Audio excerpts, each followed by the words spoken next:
غیر اللہ کی حرکتیں بے شمار ہیں، کوئی ایک نام ان کا نہیں رکھا جا سکتا، لیکن انسان کا شعور اس کو ضرور بتا دیتا ہے کہ یہ اللہ والوں کی ادائیں ہیں، یہ غیر اللہ والوں کی ادائیں ہیں، ان میں فرق بڑا نمایاں ہے۔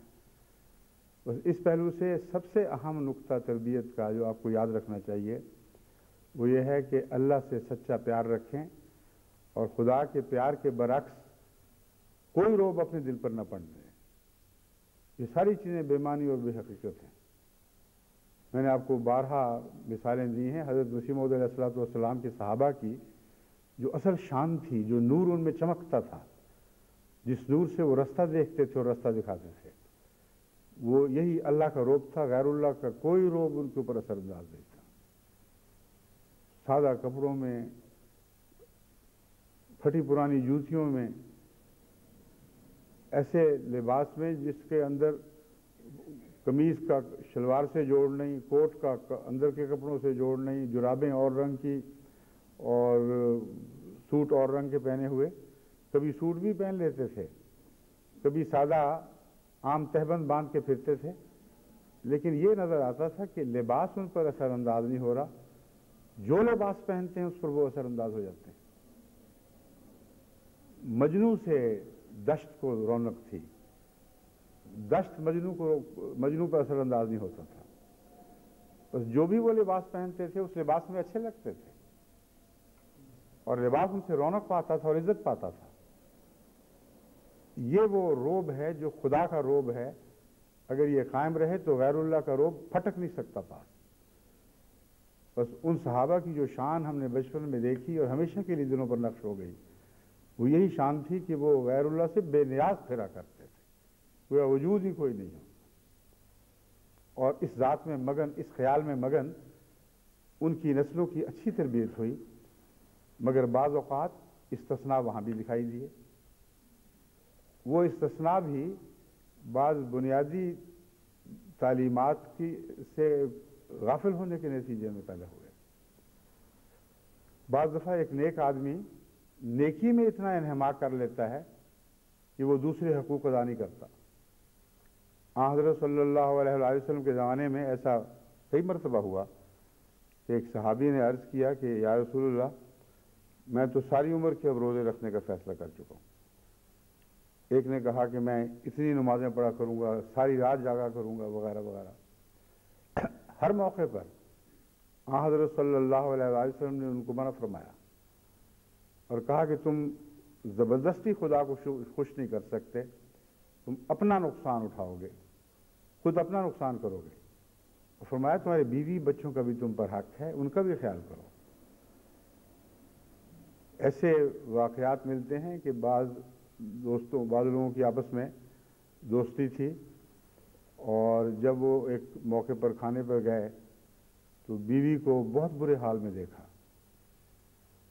تو ان صاحب نے، حضرت سلمان فارسی کی متعلق روایت ہے، انہوں نے پوچھا بیوی سے کہ کیا بات ہے، تمہارا خاوند ہے، اس برے حال میں کیوں ہو؟ اس نے کہا میرا خاوند جیسا ہوا ویسا نہ ہوا، اس کو تو میری ذات میں کوئی دلچسپی نہیں، وہ تو خدا کا ایسا ہو چکا ہے کہ بندوں کی کوئی ہوش ہی نہیں۔ پھر ایک لمبی حدیث ہے، میں آپ کو سناؤں گا بعد میں۔ آخر کار حضرت سلمان فارسی نے اس کو سمجھایا اور کہا کہ یوں نہیں ہوگا، تمہیں خدا کا حق بھی دینا ہے، بندے کا حق بھی دینا ہے، اور اگر نہیں دو گے تو نقصان اٹھاؤ گے۔ جب حضرت صلی اللہ علیہ وآلہ وسلم کی خدمت میں یہ واقعہ پیش ہوا تو آپ نے پوری طرح اس کو سواد کیا، حضرت سلمان کی اس نصیحت کو، فرمایا بالکل ٹھیک کیا ہے۔ اب ایسے بزرگ بھی ہم نے دیکھے تھے جو اس معاملے میں، دین کے معاملے میں ایسے منہمک ہو چکے تھے کہ ان کو اپنے بچوں کی ہوش ہی نہیں تھی۔ نتیجتاً بعض دفعہ بعضوں کی بیویوں کی کمزوریاں ہوئیں، بعض ہم لوگ جانتے ہیں کہ ایسے خاندانوں سے آئی ہوئی تھیں جن میں احمدیت کا اثر گہرا نہیں تھا، اور بعض لاہوری مزاج لوگوں کے زیر تربیت تھیں یا ان کے زیر اثر تھیں، تو ان کی اولادوں کو نقصان پہنچا ہے۔ لیکن بنیادی طور پر ایک کمزوری ان کی اپنی بھی ہے کہ حضرت صلی اللہ علیہ وسلم کی اس نصیحت کو پیش نظر نہیں رکھا کہ اپنے گھر سے تعلق رکھنا، اپنے گھر کے حقوق ادا کرنا یہ دین کا حصہ ہے، اس کو دین سے الگ نہیں کیا جا سکتا۔ مگر ایسے بہت کم استثناء ہیں۔ اکثر وہ لوگ ہیں جن کے بچوں نے اگر عارضی طور پر دین سے بے رغبتی کا کچھ اثر یعنی کچھ عرصہ دین سے بے رغبتی کے نمونے دکھائے بھی تو بلا استثناء پھر وہ لوٹ کر آخر دین ہی میں پہنچے اور سب کے انجام نیک ہوئے۔ بعض شرارتی بھی تھے، بعض ٹوٹی بھی کہلاتے تھے، کئی قسم کی حرکتیں کیا کرتے تھے، جوانی کے اثرات بھی تو ہوتے ہیں، لیکن انجام کار بہت صالح، بہت بزرگ، بہت خدا کے دین کی خدمت کرنے والے بننے کے بعد پھر ان کی وفات واقع ہوئی ہے۔ تو اللہ تعالیٰ نے ان کی وہ دعائیں قبول کیں کہ ہمیں جب تک ہمیں نیک لوگوں میں شامل نہ فرما ہمیں مارنا نہیں۔ اور یہ دعا بعض دفعہ انسان خود اپنے لیے مانگتا ہے تو پوری ہوتی ہے، بعض دفعہ اس کے ماں باپ نے اس کے لیے مانگی ہوتی ہے۔ تو دوسرا پہلو دعا کا ہے، وہ دعائیں بھی ہیں جو بعض دفعہ دور جاتے ہوئے بچوں کو واپس کھینچ لاتی ہیں، ایسے رستوں سے وہ جکڑے جاتے ہیں جو دکھائی نہیں دیتے۔ اور قرآن کریم نے جو آسمان کے نظام کے استقرار کا ذکر فرمایا ہے اس میں ایسے ہی رستوں کا ذکر فرمایا ہے کہ جن سے ایسے ستونوں سے ہم نے ان کو باندھ رکھا ہے یا ایک ستونوں پر قائم رکھا ہے، لا ترونہا، تم ان کو دیکھ نہیں سکتے۔ تو یہ الہی نظام ہے جس میں پاک لوگوں کی اولادوں کو بھی خدا بالآخر ایسے رستوں سے جکڑ دیتا ہے کہ اپنے مدار سے باہر نکل نہیں سکتے، اور یہ دعاؤں کے رستے ہیں، بہت دور تک یہ اپنا کام دکھاتے ہیں۔ بس اگر وقتی طور پر کسی سے غلطی ہو بھی جائے اور وہ بعض باتوں میں جان کر یا غفلت کی یا لا علمی کی نتیجے میں اپنی اولاد کے مفادات کے تقاضے نہ پورے کر سکے تو دعائیں اس کا سہارا بن جاتی ہیں، اور دعاؤں کے نتیجے میں پھر ایسے بچے ایک حد سے آگے بزکنے کی توفیق نہیں پاتے، کیونکہ وہ رستے وہ ہیں جو ہمیں دکھائی نہیں دے رہے مگر موجود ہیں، اور یہ دعاؤں کے رستے ہیں۔ حضرت مسیح موعود علیہ السلام نے اس ایک موقع پر اس مضمون کو خوب کھول کر بیان فرمایا۔ آپ سے ایک شکایت کی گئی کہ ایک شخص ہے جو اپنی اولاد پر تربیت کے معاملے میں بہت سختی کرتا ہے، ناواجب سزائیں دیتا ہے۔ حضرت مسیح موعود علیہ السلام اتنا اس پر ناراض ہوئے کہ شاذ کے طور پر حضرت مسیح موعود علیہ السلام کو اس ایسی غصے کی حالت میں دیکھا گیا۔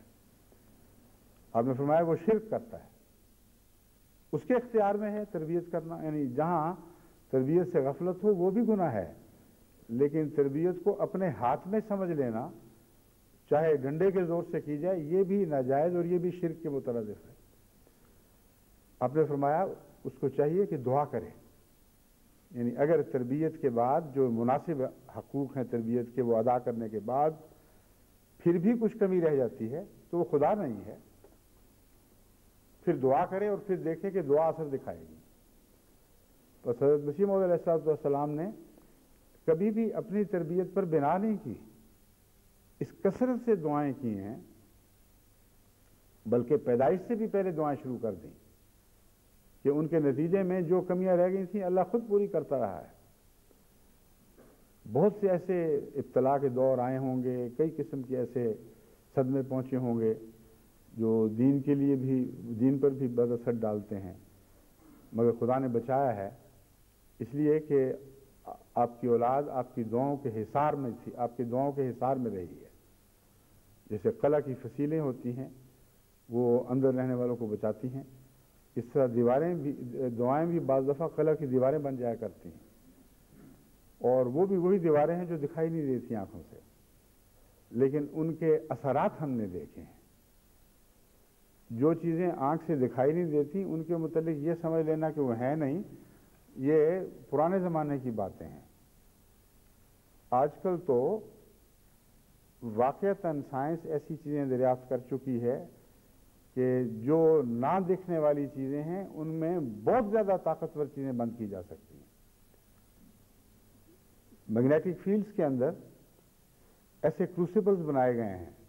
یعنی جن میں وہ بہت زیادہ گرمی کے پیدا کر کے بعض دھاتوں کو پگھلایا جاتا ہے کہ جن کو عام جو برتن ہیں مادہ چیزوں کے وہ ان کو سنبھال ہی نہیں سکتے، ان کی گرمی سے وہ پگھل جائیں اور ختم ہو جائیں۔ لیکن وہ جو برتن ہیں وہ مقناطیسی طاقتوں کے برتن ہیں جو آنکھ سے دکھائی نہیں دیتے، اور ان کے اندر وہ چیزیں مضبوطی سے قائم رہتی ہیں، اور ان برتنوں کے اندر ان کو اتنا زیادہ گرم کیا جا سکتا ہے کہ مادی چیز کے متعلق آپ خواب میں بھی یہ تصور نہیں کر سکتے، تو دیکھنے میں وہ چیز دکھائی نہیں دے رہی، لیکن بڑے مضبوط ستون ہیں، ساری کائنات کا بوجھ ان ستونوں نے اٹھایا ہوا ہے۔ اور ایسے برتنوں میں جو جدید ترین تجارب ہیں جو عام مادی چیزوں میں ممکن نہیں، وہ ایسے برتنوں میں ہو رہے ہیں۔ تو اس لیے دعا کے متعلق کوئی بے وقوف یہ سمجھ لے کہ ہم فرضی باتیں کر رہے ہیں، دعا کی ایک دیوار بن گئی، دعا کا ایک قلعہ تعمیر ہو گیا، وہ سوچنے والا بے وقوف اور قدیم انسان ہے، ہم نہیں۔ ہم نے تو خدا کی ظاہری کائنات میں بھی ایسی حیرت انگیز چیزیں دیکھی ہیں کہ اس کی روحانی کائنات میں ان کا عدم متصور ہی نہیں ہو سکتا۔ وہی خدا ہے جس نے روحانی کائنات بنائی ہے۔ جب اس کی مادی کائنات میں ہم عجائبات دیکھتے ہیں تو یہ خیال کر لینا کہ اس کی روحانی کائنات عجائبات سے خالی ہے، بہت بڑی بیوقوفی ہے۔ تو ایسے لوگوں کو اپنی اولاد کے لیے دعائیں کرنی چاہیے، مگر اس وقت کرنی چاہیے جب دعا کے وقت ہوتے ہیں۔ جب پانی سر سے گزر جائے تو ایک قسم کی موت واقعہ ہو جاتی ہے، اس وقت اعجازی طور پر اللہ چاہے تو جو چاہے دکھا دے، مگر عام قانون یہی ہے کہ جو شخص جس طرح خدا سے تعلق رکھتا ہے اس کی اسی حد تک سنی جاتی ہے، اور ہر شخص کے لیے اعجاز نہیں دکھائے جاتے۔ وقت کے اوپر آپ علاج شروع کریں تو وہ مرض جو بعد میں خطرناک ثابت ہو سکتا ہے وہ بھی قابو میں آ جائے گا، اور وقت کے بعد علاج شروع کریں تو شاذ کے طور پر کبھی 1000 10,000 لاکھ میں سے ایک ایسا بھی ہوتا ہے جو پھر بھی قابو آ جاتا ہے، مگر یہ غیر معمولی خارق عادت بات ہے۔ اور حضرت مسیح موعود علیہ السلام نے یہ مضمون ہمیں خوب کھول کر سمجھا دیا ہے۔ آپ نے فرمایا ہے کہ روزمرہ کی دعائیں جو تم کرتے ہو ان کی مقبولیت کا ایک تمہارے روزمرہ کے اللہ سے تعلق پر انحصار ہے۔ تم عام تعلقات اللہ سے رکھتے ہو تو دعاؤں کا جو مضمون ہے وہ بھی عام طریق پر تمہارے حق میں جاری ہوگا۔ دعاؤں کے فیض بھی تمہیں اسی حد تک ملیں گے جس حد تک تمہارا خدا تعالیٰ سے ایک روزمرہ کا تعلق ہے۔ بس یہ روزمرہ کے تعلق والی دعائیں تو اکثر احمدیوں کو نصیب ہیں، مگر یہ اس وقت اثر دکھائیں گی جبکہ مرض ابھی حد اختیار کے اندر موجود ہے۔ وہ پانی جب سر سے گزر جائے گا پھر خارق عادت دعائیں ہیں جو کام کرتی ہیں، اور وہ صرف ان لوگوں کو نصیب ہوتی ہیں جن کا اللہ سے تعلق خارق عادت ہے۔ حضرت مسیح موعود علیہ السلام نے جو یہ عجیب اور باریک در باریک مضامین بیان فرمائے ہیں، کوئی دنیا کا صحیح دماغ انسان جس کو ادنا بھی شعور ہو لطائف کا، لطیف باتوں کا، حضرت مسیح موعود علیہ السلام کی ان تحریروں کو دیکھ کر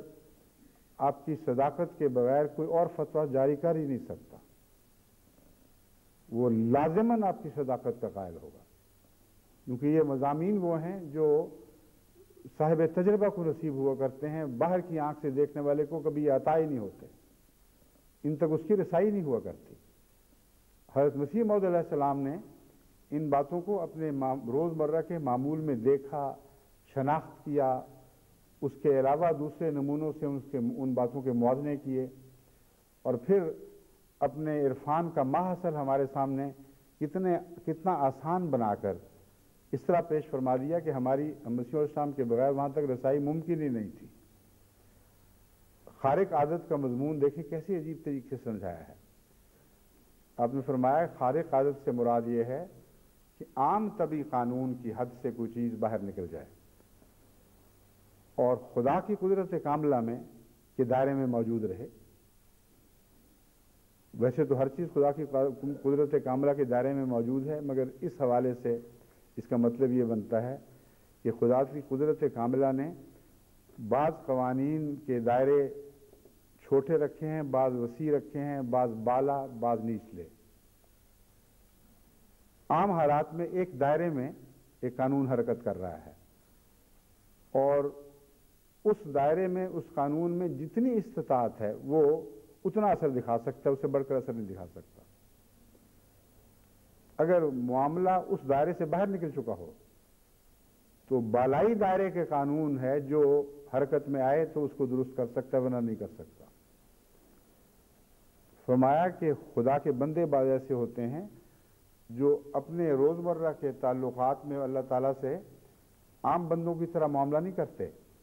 بلکہ عام بندوں کی عادت کے برعکس معاملہ کرتے ہیں۔ لوگ کہتے ہیں اس کو کیا ہو گیا، تو پاگل ہو گیا ہے،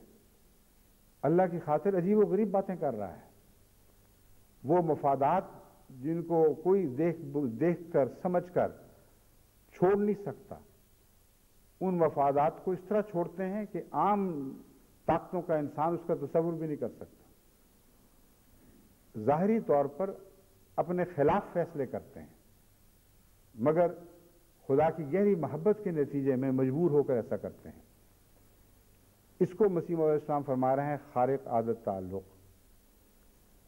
عام دنیا کے نیک آدمی بھی ایک تعلق اللہ سے رکھتے ہیں، روزمرہ قربانیاں دیتے ہیں، مگر وہ تعلق خارق عادت نہیں ہے۔ انسانوں میں ایسے تعلق ہر جگہ ملتے ہیں جہاں وہ تعلق انسانوں کے دائرے سے بڑھ کر دکھائی دے، وہ دائرہ ہے جسے خارق عادت کہا جاتا ہے۔ عادت کے برعکس عادت کو توڑ کر ایک نئے دائرے میں داخل ہو گیا ہے۔ حضرت مسیح علیہ السلام فرماتے ہیں کہ جب خدا کا ایسا بندہ مشکل میں پیش آتا ہے تو خدا کے قانون کے دائرے توڑے جاتے ہیں اور خدا ان قوانین کو وہاں جاری کرتا ہے جو پہلے سے موجود تھے مگر ایک اور وسیع تر دائرے سے تعلق رکھتے تھے۔ تو عام قانون کے دائرے پھاڑ دیے جاتے ہیں اور ایسے بندے کے لیے خدا خارق عادت نمونے دکھاتا ہے۔ تو ناممکن تو نہیں ہے، ہم دنیا میں خدا کے غیر معمولی بندوں میں یہ باتیں دیکھتے ہیں، مگر روزمرہ کے طور پر نہیں ہوتے یہ واقعات، اور جن کے حق میں ہوتے ہیں ان کی عادتیں روزمرہ والی عادتیں نہیں ہوتی، ان سے مختلف ہوا کرتی ہیں۔ تو میں تو ایک عام تربیت کے حوالے سے آپ کو سمجھا رہا ہوں، دعاؤں کے اوپر وہ انحصار نہ کریں جو دعائیں آپ کی طاقت سے باہر ہیں۔ روزمرہ کی تدبیریں اور روزمرہ کی دعائیں کو آپس میں ایک تعلق جاری و ساری ہے۔ اس دائرے کے اندر رہتے ہوئے اس وقت دعائیں کریں جب عام طور پر یہ دعائیں سنی جانی چاہیے، اور دعائیں عام طور پر سنی جانے کا ایک راز یہ ہے جو خارق عادت نہیں بلکہ عام عادت کا حصہ ہے کہ جب آپ خدا کے پاس اس وقت جاتے ہیں جب یہ مشکل ابھی پڑی نہیں ہوتی، اس سے محبت کی باتیں کرتے ہیں، اپنا تعلق بناتے ہیں اور آئندہ آنے والی مشکلات سے پناہ مانگتے ہیں، تو یہ جو تعلق ہے یہ بے لوث تعلق کہلاتا ہے۔ مصیبت تو ابھی پڑی کوئی نہیں، جب مصیبت پڑ جائے اور آپ دوڑے دوڑے جاتے ہیں تو صاف پتہ چلتا ہے کہ مصیبت مجبور کر کے گھیر کے خدا کے پاس لے گئی ہے، اور مصیبت نہ پڑی ہو اور جائیں اور پھر سوچیں کہ یہ مصیبت پڑ بھی سکتی ہے تو یہ درخواست بھی عرض کر دیں، یا خدا اس قسم کی مصیبتوں سے ہمیں بچا، تو وہ دعائیں زیادہ مقبول ہوتی ہیں۔ اسی لیے اولاد کے حق میں وہ دعائیں زیادہ مقبول ہوتی ہیں جو ان کے پیدا ہونے سے پہلے کی جاتی ہیں، اور تعلق باللہ کی خاطر محض اس لیے مانگی جاتی ہیں کہ میرے بچے تیرے رہیں، کسی اور کے نہ بن جائیں۔ یہ وہ لوگ ہیں جو خدا کو نہیں بھلاتے، اور ان کی اولادیں پھر بھلائی نہیں جاتی، نہ بندوں کی طرف سے بھلائی جاتی ہیں نہ خدا کی طرف سے بھلائی جاتی ہیں۔ پھر جب بچپن میں آپ ایسے اثرات دیکھتے ہیں تو وہ وقت ہے تشویش کا، اور اگر پیدائش سے پہلے دعائیں نہ بھی مانگی گئی ہوں تو بیماری کے آغاز ہی میں انسان حساس ہو جائے اور احساس کی وجہ یہ ہو کہ اللہ سے تعلق کے معاملے میں بچے دور ہو رہے ہیں، وہ تعلق کمزور پڑ رہا ہے، تو یہ بھی بے لوث دعاؤں کے دائرے میں آئے گا، کیونکہ در حقیقت آپ کی محبت جو بچوں کے لیے ہے اور آپ کی محبت جو اللہ کے لیے ہے، یہ دونوں ہم آہنگ ہو جاتی ہیں، اور ایسے موقع پر ان بچوں کے حق میں آپ کی دعائیں زیادہ اثر دکھائیں گی۔ تو جب بھی بیماری کے آغاز دیکھیں اس وقت خدا کی طرف متوجہ ہوں، اور یہ تبھی ممکن ہے اگر غیر اللہ کا رعب آپ کے دل میں نہ ہو۔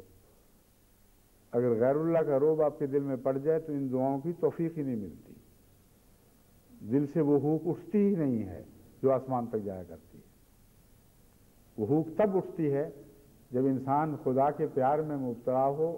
اور اس کے برعکس باتیں دیکھے اور اپنا بس نہ چلے، پھر وہ آہ دل سے اٹھتی ہے جو ایک مقبول دعا بن کے عرش کے کنگرے ہلا دیا کرتی ہے۔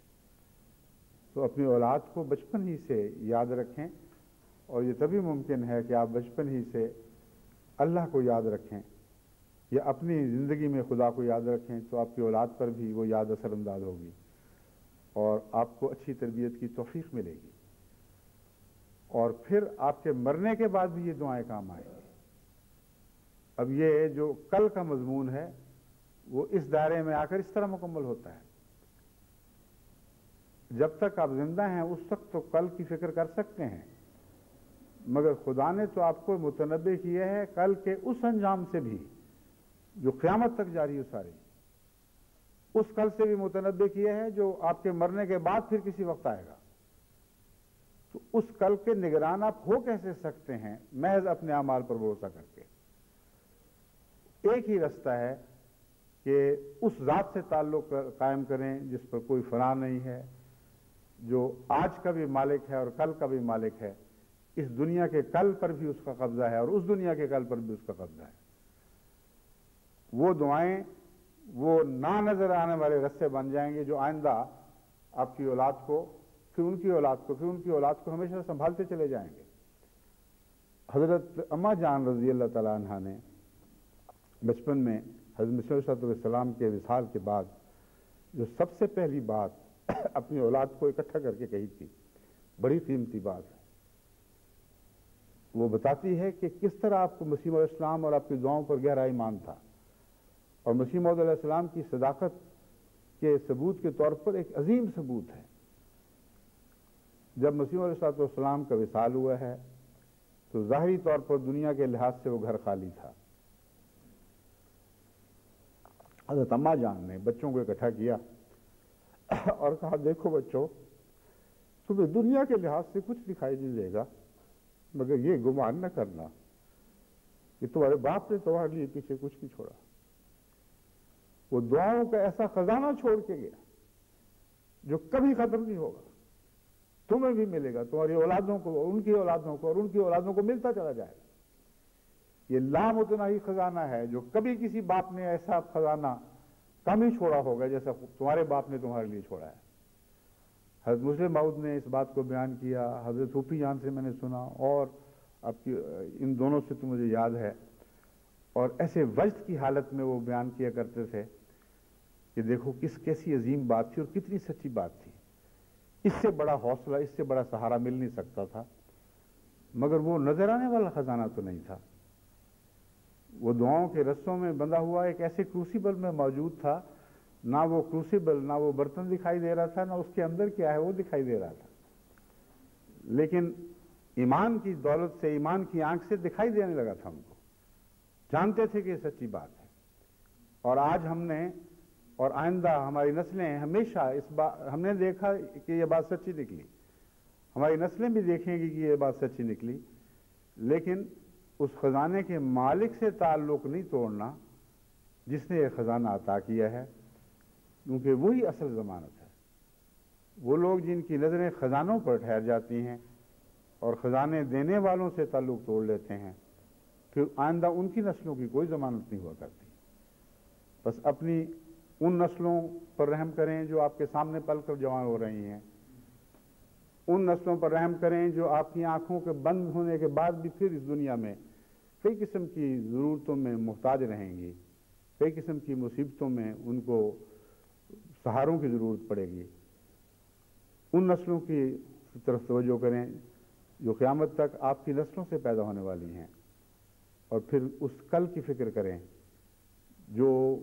اللہ بہتر جانتا ہے کہ کتنی مدت کے بعد آئے گا، مگر ضرور آئے گا، اور وہ ایسا کل ہے کہ اس کے سامان آج اگر ہم نے کر لیے تو ہوں گے، اس وقت سامانوں کا بہت گزر چکا ہوگا۔ بس کوشش سے بھی اور دعاؤں کے ذریعے بھی اللہ کی محبت کے بندھن میں اپنے آپ کو جکڑتے ہوئے وہ دعاؤں کے بندھن تعمیر کریں جو نظر تو نہیں آتے، مگر دنیا کی بڑی بڑی طاقتوں کو بھی وہ لپیٹ سکتے ہیں،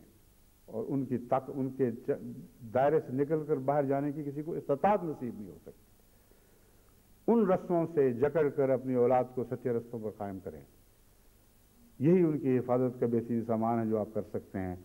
اللہ تعالی ہمیں اس کی توفیق عطا فرمائے۔